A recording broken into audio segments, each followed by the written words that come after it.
Bukod sa 26 na bilyong pisong pondo para sa flood control projects, gusto rin imbisigahan ng Cebu Provincial Government ang kondisyon ng watershed areas at quarry operations sa lalawigan. Sa bayan ng Compostela, nananawagan ng hustisya ang mga residente na labis na pinadapa ng Bagyong Tino. Live mula sa Cebu City, may unang balita si Fe Marie Dumabok ng GMA Regional TV. Fe.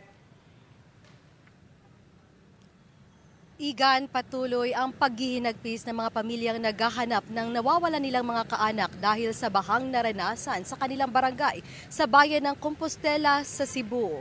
Tila na wipe out kasi ang kanilang barangay.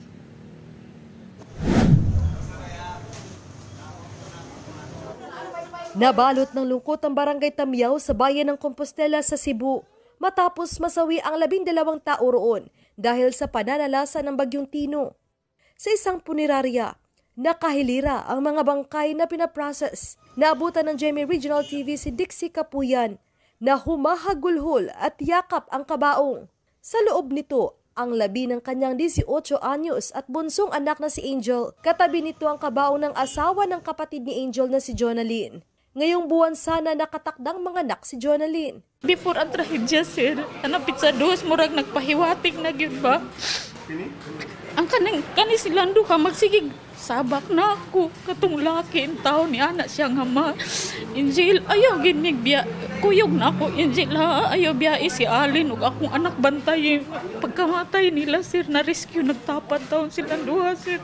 Kahapon natagpuan ang bangkay ng kanyang panganay na anak na si Kyle na asawa ni Jonalyn. Kaya't ganun na lang ang paghihinagpis ng ina. Nasa trabaho raw siya nang mangyari ang malawakang baha sa barangay. Ang pangalawang anak ni Dixie na si Ashley Chanel ang nag-iisang nakaligtas sa insidente. Kwento niya, umakyat sila sa isang bahay at akala nila ay ligtas na silang lahat.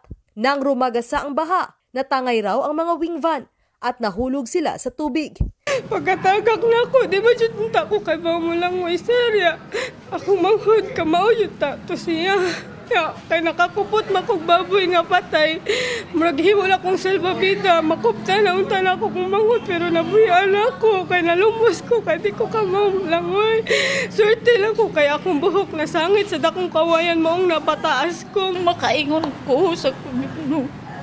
Naiubang lapses siguro, sir, kay ni Evan. Before unta sa trahedya, wala man gi-announce daw nga to sir nga pabakwiton. Uy, dapat ba na ay magsirin wala. Sa kabuuan, nasa 25 individual ang nasawi sa bayan ng Compostela. Kabilang ang anak ni Betty Bataluna na si Olivia na nooy nagtatrabaho sa isang manukan. Nabunog siya na say kuan nga siyang naong yan samad agkan kay siya samad. Sa barangay Tamyaw, halos na wipe out ang mga bahay. Inanod ang 3 wing van na dumagan sa mga bahay sa lugar. Nasaksihan din daw ng mga tao ang inanod ng mga residente na humihingi pa ng tulong. May isang tao na yumakap sa puno ng niyog. Nanay nang anod rin mga balay, tabang-tabang, nang langoy digto, muna nga, kinsa may nga mutabang sad nila, nga maglisod sa may kilaw makain tubig. Ayon sa kapitan, may 12 tao pa ang pinaghahanap. Nagrekorida nami, nag-preemptive evacuation nami. In fact, usagalian ang nga missing ron diyan, istorya ginanamo nga bakwit na lang mo. Isa ang bahay ni Bugtay na tinangay ng baha. Nakaligtas ang kanyang pamilya, subalit nasawi ang kanyang mga kapatid at pamangkin. Paniwala niya, baka ligtas pa ang kanyang kamag-anak kung napasama ang lugar sa flood control project. Putol ra nila kay ang sumpay anito araman didto sa unahan. Masipti gid ang among bahay nga ri. O nahuman pa. Nananawagan ang hustisya para sa mga namatay at sa lahat ng biktima ng baha si Cebu Governor Pamela Baricuatro. Kailangang maimbestigahan kung saan napunta ang 26 billion pesos na pondo para sa flood control project sa iba't ibang parte ng probinsya ng Cebu simula 2022 hanggang ngayong taon, 2025. Ayon kay Baricuatro, ang matinding flash flood na kumitil sa mahigit 100 buhay at patuloy na paghahanap sa iba pa ay hindi lang dahil sa environment, kundi dahil na rin sa aniyay mga questionabling flood control projects. I started to ask the question, ano man na nahitabo ni nato karon inani ang flooding ba? Nga grabe kayo massive ang flooding, flash flood, grabe, it's costing life. Kaning nahitabo karon na responsible sa mga previous nako ng previous administration diri sa probinsya. Maliban sa flood control project, gustong maimbestigahan ng gobernador ang kondisyon ng Central Cebu Protected Landscape kung saan makikita ang mga watershed area. Ang watershed area ang konektado sa malalaking sapa sa lusaran, papuntang Butuanon, Mananga at Kutkot, at sa mga sapa na papuntang Balamban, Asturias at Toledo City. Noong Miyerkules na pag-alaman ng Kapitolyo na matinding apektado rin ng pagbaha at landslide ang mga bayan ng Balamban, Asturias at Toledo City. Gusto niya ring mapaimbestigahan ang iba't ibang mga quarry operations sa lalawigan. Igan, dahil sa laki ng danyos ng bagyong Tino. Ayon kay Governor Baricuatro, hihingi siya kay President Bongbong Marcos ng financial assistance para sa mga nasalanta. Bibisita ang Pangulo sa Cebu ngayong araw. Igan? Maraming salamat, Fe Marie Dumabok ng GMA Regional TV. Patuloy ang pagbabahagi ng tulong sa mga taga-Western Visayas na naapektuhan ng bagyong Tino. Sa Santa Barbara sa Iloilo, problemado ang mga residente dahil sa lumalaking butas malapit sa kanilang mga bahay. Live mula sa Iloilo City, may unang balita si John Sala ng GMA Regional TV. John? Susan, unti-unti nang bumabangon ngayon ang mga naapektuhan ng pinsala ng bagyong Tino dito sa Western Visayas. Sa datos ng Regional Disaster Risk Reduction and Management Council, 233,694 na pamilya o mahigit 760,000 individual ang naapektuhan ng pananalasa ng bagyong Tino sa Western Visayas. Karamihan sa mga apektado, nasiraan ng bahay matapos liparin ng hangin ng mga bubong at nadaganan ito ng puno.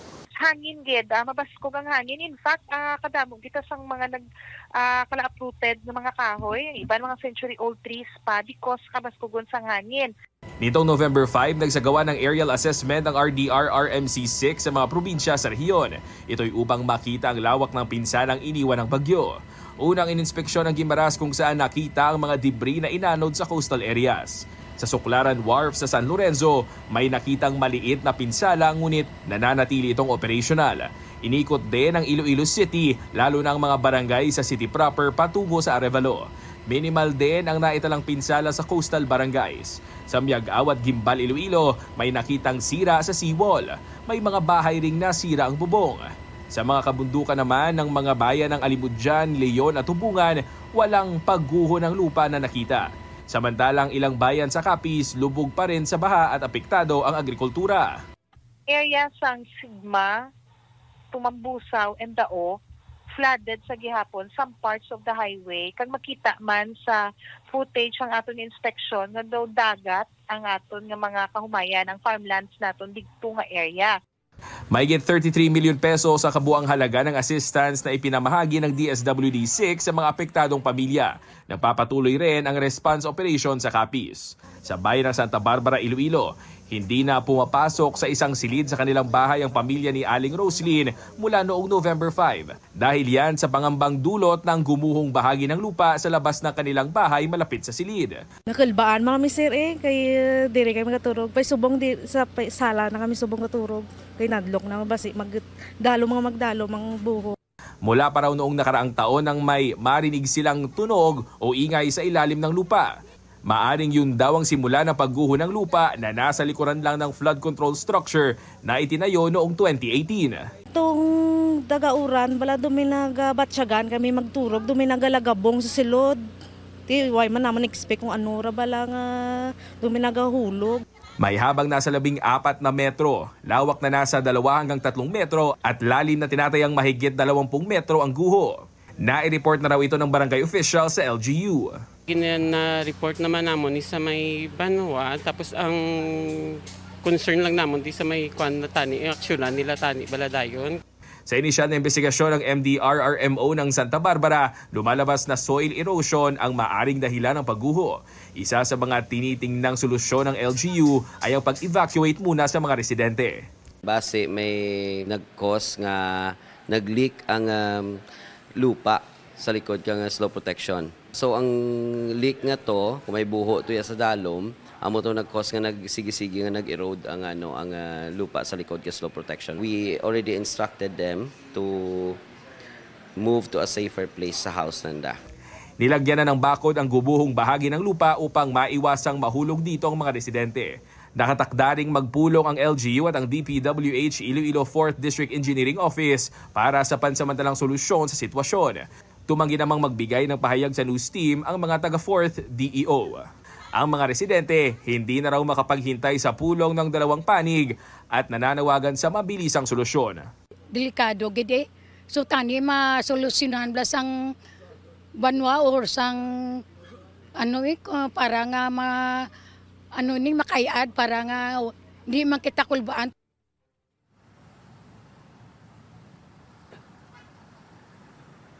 Susan, ayon naman sa mga barangay officials, habang hindi pa natatakpan ang malaking butas, nagtalaga na sila ng mga barangay tanod na magbabantay sa lugar upang masiguro ang kaligtasan ng mga residente. Susan? Maraming salamat, Jan Sala ng GMA Regional TV.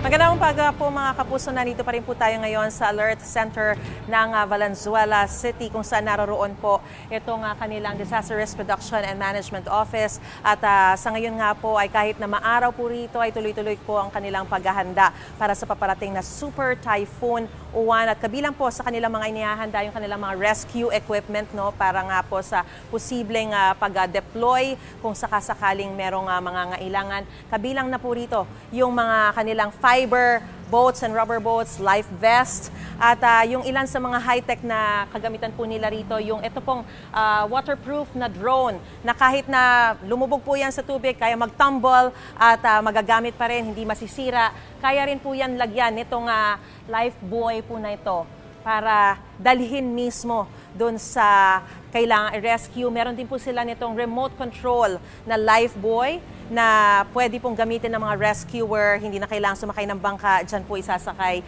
yung mismong ire-rescue nila. No? At meron din po silang sa kanilang mga go bag, nitong mga tumbler na kaya pong mag-filter. So kung halimbawa talagang desperate measures, wala na po kayong maiinom, pwede po kahit tubig na baha at ipapasok nyo lamang po dyan, kaya na niyang i-filter at maiinom na po ito yung safe na tubig. So ilan lamang po ito sa kanilang mga rescue equipment, no? Kasi inaasahan din po na makakapaminsala na itong Super Typhoon Uwan, kagaya na rin po sa nangyari sa Bagyong Tino na talagang malaking dagok ang iniwan, hindi lamang sa infrastruktura, kundi pati na rin po sa agrikultura. So mga kapuso, tayo po ay maghanda, makibalita, mag-ingat at magdasal po tayo mga kapuso.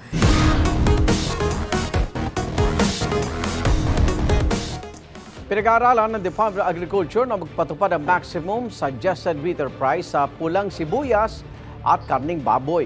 Mula sa Quezon City, may unang balita live si Bea Pinlac. Bea!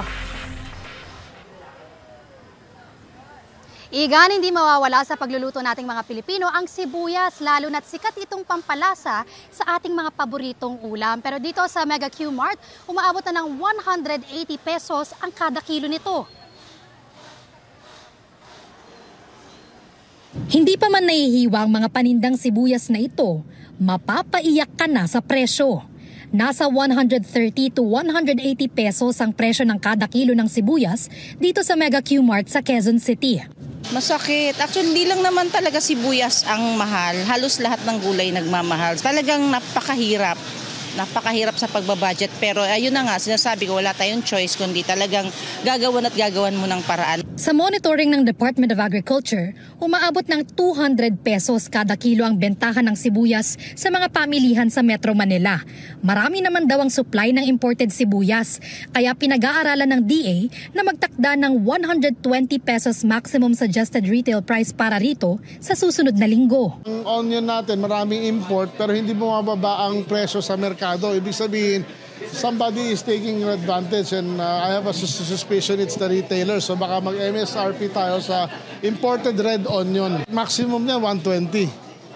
Kung pwedeng 100 or 110. Magandang balita para sa mga mamimili ang pagtatakda ng MSRP. Malaking may tutulong sa amin yun. Pero sana talaga. Mahirap din kasi umasa. Antayin na lang talaga natin at gagawa na lang talaga tayo ng paraan. Ang mga nagtitinda ng gulay, tiyak daw naaaray. Hindi pwede. hindi na kami magtitinda niyan pagka yung presyo nila ang masusunod. Kasi ang puhunan namin 150 na eh. Pati presyo ng karning baboy posibleng lagyan ng MSRP. Palaisipan daw kasi sa DA kung bakit mataas ang presyo ng baboy lalo na ng liempo dahil mababa naman ang farm gate rates. Ang liempo talaga mataas. Kasi alam mo naman, mataas talaga kahit noon pa. Nangangamba naman ang ilang nagtitinda ng baboy sa posibleng epekto ng mababang MSRP sa kita nila. Sobrang tumal ngayon, sa totoo lang. Mas totoo, hindi kami kumikita ngayon.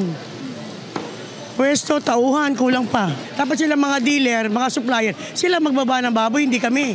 Sa Mega Q-Mart, umaabot ng 450 pesos ang kada kilo ng liempo at 360 pesos naman sa Kasim. Sa monitoring ng DA, nabibili ng hanggang 480 pesos ang kada kilo ng liempo sa mga pamilihan sa Metro Manila. Igan, hiling din naman daw na matinderang nakausap natin na hindi pa natumaas pa ang presyo ng mga bilihin, lalo na yung sibuyas at karneng baboy. Pero sana raw hindi sila ang malulugi. Yan ang unang balita mula rito sa Quezon City. Bea Pinlac para sa GMA Integrated News. Gusto mo bang mauna sa mga balita? Mag-subscribe na sa GMA Integrated News sa YouTube at tumutok sa unang balita.